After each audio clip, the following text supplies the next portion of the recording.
Al 44 jaar op het goedfabriek. Als kleine jong begonnen en als oude man gewipt.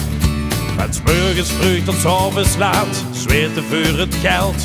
Maar toch was het zijn leven, zo heeft Heer het niet verteld.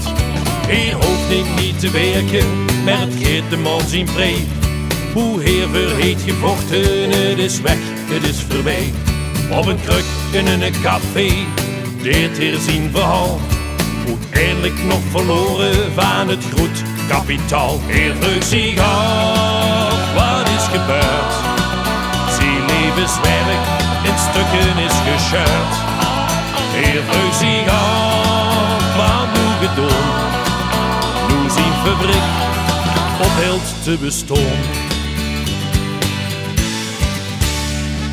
Op de barricade met de werklui, zo deden ze dat vroeger en als het molt weer opnieuw.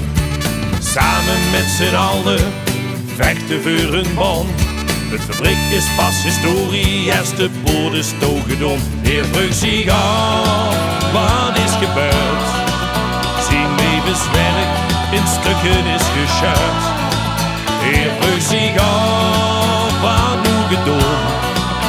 Nu zijn fabriek ophield te bestaan.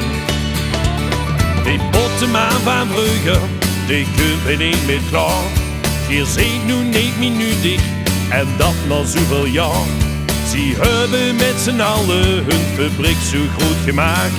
En tot dan nu verkwanseld die staat, heeft ze flink geraakt.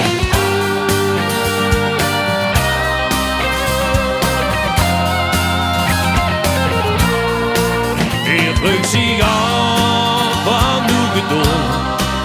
Nu zijn fabriek ophield te bestaan. Na 175 jaar.